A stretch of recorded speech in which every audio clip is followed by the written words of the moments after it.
జొన్నవిత్తుల గారు అంటేనే సాక్షాత్తు శారదాపుత్రులు. అద్భుతమైనటువంటి పదప్రయోగాలు చేశారు. చక్కటి పదాలతో, ప్రయోగాలతో, పద కవితలతో చక్కగా ఆసువుగా చడుకులు చమత్కారాలతో సాగిపోతూ ఉంటుంది మీ అవధారం కూడా. శివుడికి సంబంధించి ఒక చక్కటి స్తోత్రం. ధీలావణ్యపు తెల్ల మబ్బుల విభూతిందాల్చి బ్రహ్మాండమౌ నీలాకాశము లింగ రూపముగా నా నేత్రాలకు కన్పడు.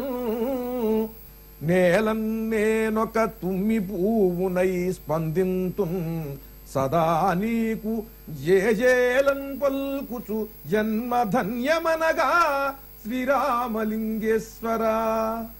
ఈ నీలాకాశాన్ని చూస్తుంటే తెల్లని మబ్బులు పొడలు పొడలుగా విభూతి రాసుకున్నట్టుగా ఈ నీలాకాశం అనేటువంటి ఆకాశలింగానికి ఈ తెల్లని మబ్బులు విభూతి రేఖలుగా కనిపిస్తూ బ్రహ్మాండమౌ నీలాకాశము లింగ రూపముగా నా నేత్రాలకు కన్పడు. ఈ ఆకాశం ఒక మహాబ్రహ్మాండమైనటువంటి శివలింగంగా కనిపిస్తున్నది. నేల మీద నేను ఒక తుమ్మి పువ్వులా ఉన్నా. నేను ఈ మహాలింగాన్ని చూస్తూ నా జన్మ ధన్యమైంది, ఇంతటి దర్శనం కలిగింది కదా అనేటువంటి ఆనందంలో ఉన్నానయ్యా. నాకు ఎప్పుడూ కూడా ఇటువంటి దర్శనాన్ని నాకు కలిగించు. అలాగే వాయులింగం గురించి రాసినప్పుడు పద్యం ఒక్కటి చెప్పకున్నను మదిన్ భావింపకున్నన్ నినున్ శ్రద్ధాభక్తులు చూపకున్నను సదా సంస్పర్శనం విచ్చుచున్ శుద్ధిన్ గూర్తువు నిత్యమీ హృదయమున్ శుంభన్ మహామోక్ష సంసిద్ధిన్ గూర్పగ వాయులింగమ హరా శ్రీరామలింగేశ్వర. వాయులింగ స్వరూపుడైన పరమేశ్వరుడు ఎంత కరుణామయుడంటే ఈ జీవులన్నీ కూడా, ప్రపంచంలో ఉన్న జీవులు రోజు ఈ పరమేశ్వరుణ్ణి స్తోత్రం చేస్తూ దండకాలు చదవట్ల, శ్లోకాలు చదవట్ల, పద్యాలు చదవట్ల. పద్యం ఒక్కటి చెప్పకున్నను, ఒక్క పద్యం కూడా చదవట్లేదు ఆ పరమేశ్వరుడి మీద. భావింపకున్నన్మదిన్, కనీసం మనస్సులో భావించట్లేదు, స్మరించట్లేదు శివనామాన్ని. అయినా సరే పరమేశ్వరుడు ప్రేమతో ఎలా వస్తున్నాడంటే శ్రద్ధాభక్తులు చూపకున్నను సదా సంస్పర్శనం విచ్చుచున్. వాయులింగ స్వరూపుడై ప్రేమగా స్పృశిస్తున్నాడు మనల్ని. అలాగే స్పృశిస్తూ మన ఈ శ్వాసకోశం నుండి హృదయ కోశంలోకి చేరుకుంటున్నాడు వాయు రూపంలో. చేరుకుని అక్కడ హృదయంలో ఉన్నటువంటి మాలిన్యాలన్నింటినీ కూడా తొలగిస్తున్నాడు భౌతికంగా. రక్తంలో ఉండేటువంటి మలినాలన్నీ శుద్ధి చేస్తున్నాడు ఈ ప్రాణవాయువు రూపంలో వెళ్ళి. అలాగే హృదయానికి ప్రాణశక్తిని కలిగించి మన జీవనం సాగేలాగా చూస్తున్నాడు. ఆయువుని పెంచుతున్నాడు, ఆరోగ్యాన్ని కలిగిస్తున్నాడు, మన రక్తాన్ని శుద్ధి చేస్తున్నాడు. అలాగే ఆలోచనలు కూడా నిరంతరం కూడా మాయ వల్ల మలినపడుతుంటే అంతరాత్మ రూపంలో హెచ్చరిస్తున్నాడు, ఇది తప్పు, ఇది తప్పు అని. ఇదంతా మనం పిలిస్తే వస్తున్నాడా?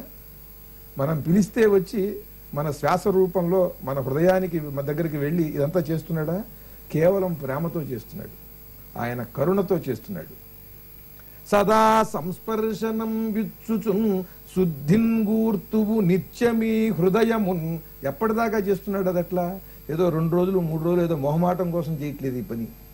శుంభన్ మహామోక్ష సంసిద్ధిన్ గూర్పగా వాయులింగ మహర శ్రీరామలింగేశ్వర.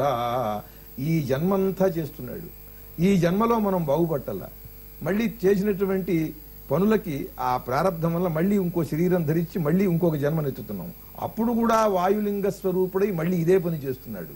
అలా ఈ జన్మ కాకపోతే వచ్చే జన్మ, ఆ జన్మ కాకపోతే ఆ పై జన్మ, మోక్షం వచ్చేంత వరకు కూడా, మళ్ళీ జన్మలేని స్థితిని ఈ జీవుడు పొందేంత వరకు కూడా వీణ్ణి కరుణతో ప్రేమతో ఇలా అనుగ్రహిస్తూనే ఉన్నాడు. అది వాయులింగ స్వరూపుడైన పరమేశ్వరుడు యొక్క గొప్పదనం.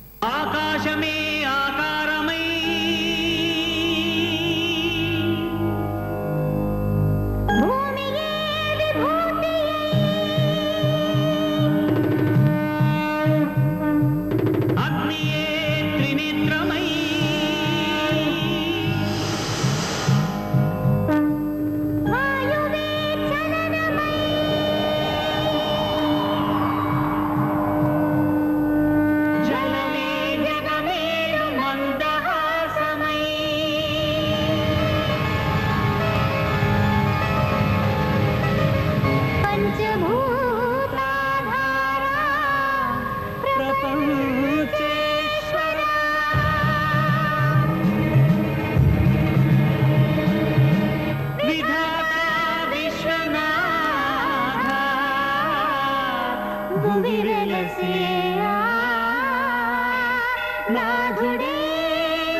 జొన్నవిత్తులు గారు, ఆధ్యాత్మికంగా శివుని గురించి అనేకమైన విషయాలు ప్రేక్షకులకు చెప్పారు.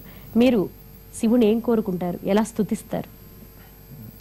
నేను ఒకప్పుడు ఒక పాట రాశాను శివుడి మీద.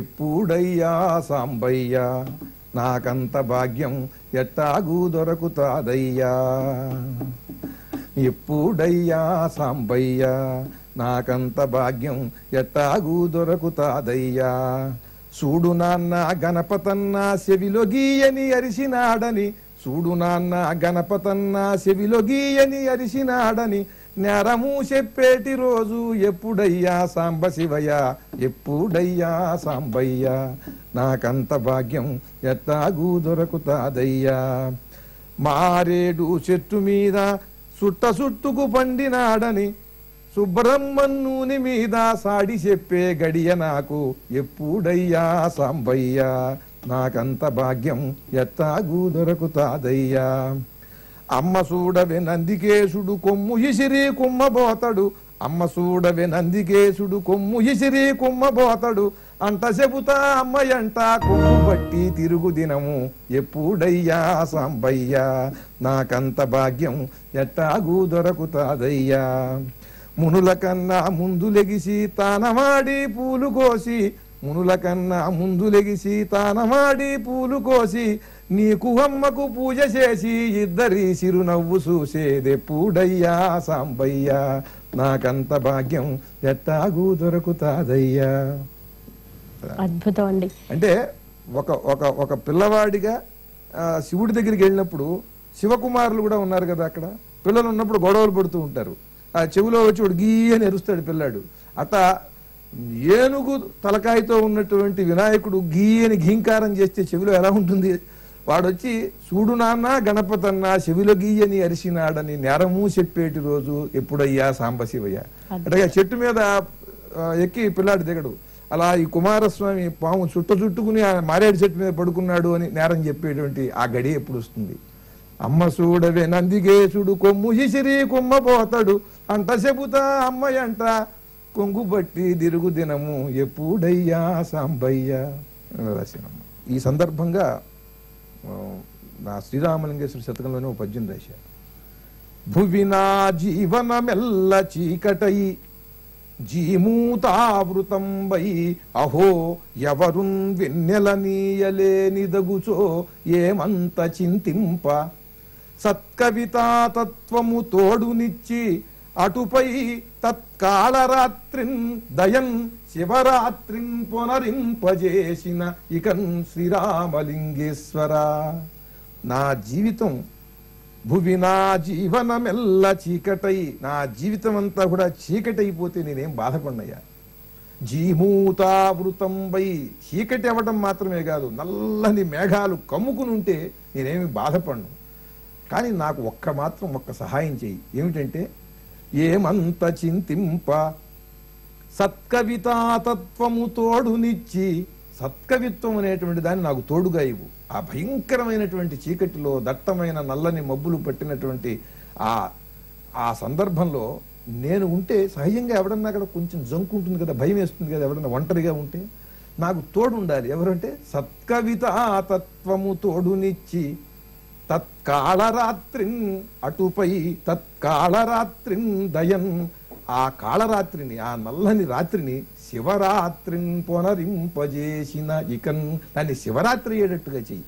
ఈ సత్కవిత్వంతో ఆ నల్లని చీకటి రాత్రిని నేను శివనామం చేస్తూ శివుని పైన చక్కని కల్పనలతో పద్యాలు ఆలోచిస్తూ నేను గడిపేస్తాను. నా జీవితం అనే ఆ భయంకరమైన చీకటి రాత్రిని శివరాత్రి అయ్యేలాగా నువ్వు నన్ను అనుగ్రహించు. సత్కవిత్వాన్ని నాకు తోడివ్వందుకు చాలు నాకు అని నేను పరమేశ్వరుణ్ణి కోరుకున్నాను.